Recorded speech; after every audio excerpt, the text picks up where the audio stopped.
Have you ever looked at the price of something you buy all the time? A cup of coffee, a tank of gas, a bag of groceries, and thought, wait, wasn't this cheaper last year? It's a strange feeling, almost like the world is quietly turning up the price tags while you're not looking. And here's the part that makes it even stranger. Nobody sends you a message saying, hey, we're raising prices today. It just happens. Slowly, silently, relentlessly, almost like a force of nature. But what if I told you this isn't random at all? What if I told you the reason everything gets more expensive is actually predictable, understandable, and even logical? And that once you understand how it truly works, you'll never look at money or prices the same way again. In this video, we're going to break down one of the most important concepts in all of economics. A concept that affects your income, your savings, your rent, your food, your investments, and your future, even if you've never thought about it before. It's called inflation. And by the end of this explanation, you'll finally see why prices rise, why your money buys less over time, and what this mysterious force is really doing behind the scenes. So get comfortable because we're about to explain inflation in a way that actually makes sense. Have you ever noticed that everything around you seems to get more expensive every single year? Bread, gas, housing, coffee, even the cost of a haircut. It feels like the world is playing a strange game where the prices keep rising, but your money stays exactly the same. But here's the real mystery. Where does that extra expensive come from? Who's raising these prices? And are we just helpless players in this never-ending game? Today, we're going to unravel one of the most important forces in the modern economy. It's invisible, it's powerful, and whether you realize it or not, it shapes almost every financial decision you make. It's called inflation. And once you truly understand how it works, you'll start to see the world very differently. Let's start with something simple. Imagine you're holding a $20 bill. That same bill could buy you 4 cups of coffee 10 years ago. Today, maybe it buys you 2.5. What happened to the missing coffee? Where did it go? Did the universe just decide to quietly remove its value when you weren't paying attention? In a way, yes. Inflation is the silent force that shrinks what your money can do. Not the number printed on the bill, but its power. You still have the same $20, but it has become weaker, thinner, stretched out. Like a blanket pulled over too large a bed. So let's define inflation in the simplest possible terms. Inflation is when prices rise, or flipping the same coin when money loses value. They're actually the same thing. When everything costs more, your money buys less. When your money buys less, everything feels more expensive. Inflation is the shrinking of purchasing power disguised as rising prices. But inflation isn't random. It doesn't happen because stores suddenly feel like charging more. There are deep forces behind it, forces that we can understand through simple stories. And our first story starts with something very human: printing money. Imagine a classroom where there are 10 students and only 10 pencils. Each pencil costs $1. Everyone can buy 1 pencil. Fair enough. Now imagine the teacher walks in one day and hands every student $10 extra. Suddenly, the students rush toward the pencils. Everyone has more money, but the number of pencils hasn't changed. There are still only 10. What happens? People start offering more to make sure they get a pencil. $1 becomes 2. 2 becomes 5. Maybe 10. The exact number doesn't matter. The important thing is, this more money, same amount of stuff, higher prices. This is the simplest explanation for inflation. If the total supply of money grows faster than the supply of goods and services, prices rise. Not because things get better, not because things become scarcer, but because money becomes more common. And when something becomes more common, it becomes less valuable. History gives us some dramatic examples. There was a time in Germany in the 1920s when people had to carry wheelbarrows full of cash just to buy a loaf of bread. In Zimbabwe, prices doubled almost daily. These are extreme cases, but the logic is the same: too much money chasing too few goods. But inflation isn't always caused by printing money. Sometimes it comes from the other direction rising costs. Let's look at something simple like bread. To make bread, you need wheat. To grow wheat, you need fertilizer, fuel, labor, machinery transport, and many other ingredients. When the price of any one of these rises, the final product rises too. Imagine the price of fuel suddenly jumps. Trucks become more expensive to run. Shipping becomes more expensive. The bakery has to spend more to get the wheat delivered. Then the bread becomes more expensive to cover those costs. This is called cost-push inflation. It works like a chain reaction. If one part of the chain gets more expensive energy, raw materials, labor, everything connected to it becomes more expensive too. It's like pulling one link of a necklace and watching the entire chain shift. And here's something interesting. Not all inflation comes from cost or money supply. Sometimes it comes from us, our behavior, our expectations. Let's say you believe that prices are going to increase soon. What do? You buy more today. And if millions of people think the same way, demand suddenly goes up. People stockpile goods, rush to buy houses before prices rise, buy cars before they become expensive. And that rush of demand pushes prices up, exactly like they feared. It becomes a self-fulfilling prophecy. Expectations alone can create inflation, even when nothing else has changed.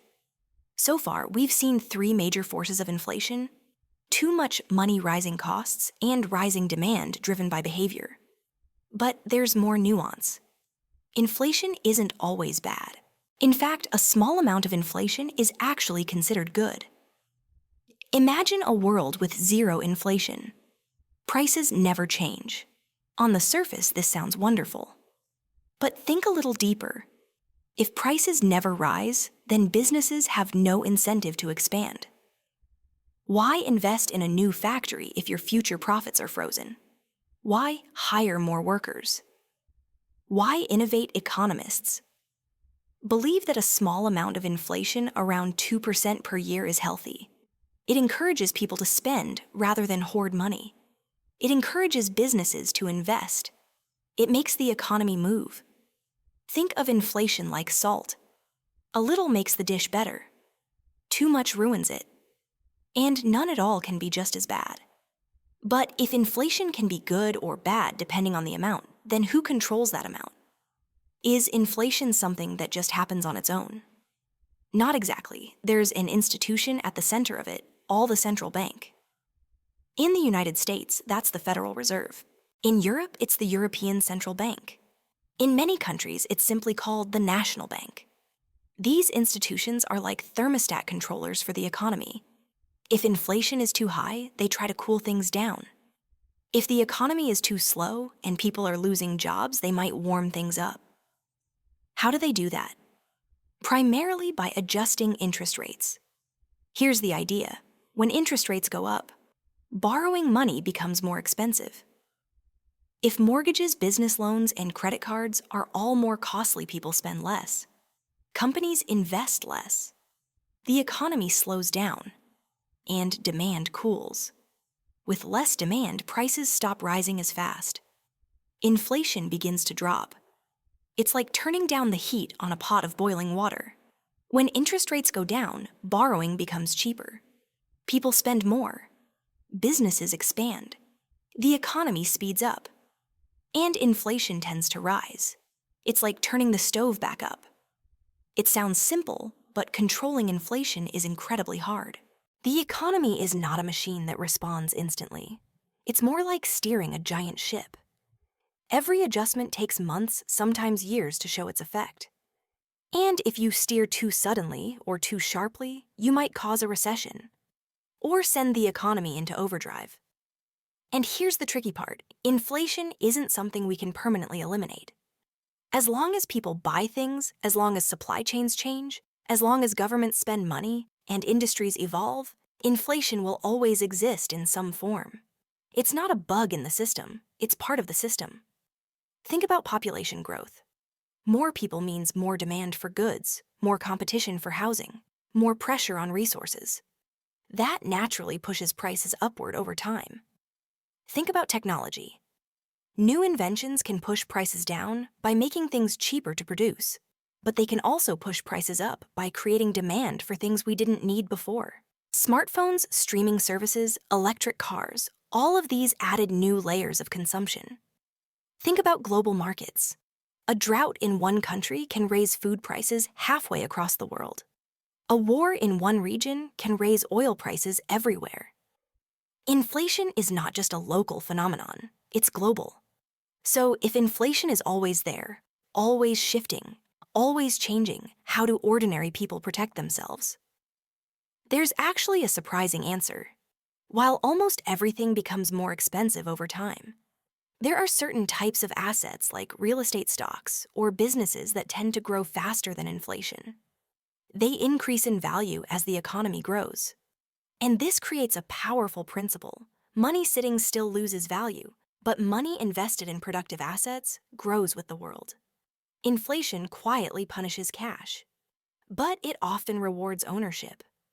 This explains why throughout history, wealthy people buy assets, not because they just want to own things, but because owning things protects them from the shrinking power of money. And here's the twist most people don't realize. Inflation doesn't just make goods more expensive. It shifts wealth. It transfers purchasing power from people who hold cash to people who hold assets. It rewards borrowers and punishes savers. It pushes people toward investing spending or building anything except letting money sit still. So inflation isn't just an economic force. It's a behavioral force. It shapes how we live, how we save, how we spend, and how we think about the future. And now, let's return to that original question. Why do prices rise? They rise because money changes, because resources change, because people change, because economies are alive, breathing, evolving systems. Inflation is the heartbeat of that system. Too slow, the economy falls asleep. Too fast, it overheats. But at a steady rhythm, it keeps everything moving. And the most important lesson is this: inflation doesn't destroy value. It shifts it. It moves it around the system. It rewards those who understand it and catches off guard those who don't. So the next time you notice that your favorite snack is a little more expensive, or your rent creeps up, or your grocery bill mysteriously grows, you'll know that inflation is not a glitch in the universe. It's the economy whispering that everything is constantly in motion. But here's a final thought to leave you with. Even though inflation makes everything more expensive, there is one thing that has consistently beaten inflation across decades, centuries, and even entire civilizations. And in the next video, we're going to explain exactly what that thing is, why it works, and how it can protect you better than any other strategy. Because if inflation is the force that takes value away, this one thing is the force that gives it back. So now you understand what inflation really is. Not just a number on the news, or a scary headline, or some confusing economic term. Inflation is a living force that shapes everything around you. How much you can buy, how much you need to earn, and how far your money goes. It's not here to punish you. It's not here to help you. It's simply the result of millions of decisions, pressures, and expectations all moving at once. And once you see how it works, you can start making smarter decisions about your own money. Because here's the truth, inflation never stops. It never sleeps. And it never reverses for long. But that doesn't mean you're powerless. In fact, the people who understand inflation the best are often the ones who benefit the most from it. And that brings us to something even more interesting. While inflation slowly eats away at the value of cash, there's one thing throughout history that has consistently outpaced it. Through wars, recessions, technological revolutions, and massive shifts in the global economy. That's what the next video is all about. Why some things gain value while money loses value. Why some people stay ahead while others fall behind. And how you can put yourself on the right side of that equation. If you found this explanation helpful, make sure to stick around for the next episode. Because once you understand how to beat inflation, the entire financial world starts to make a lot more sense. Thanks for watching, and I'll see you in the next one.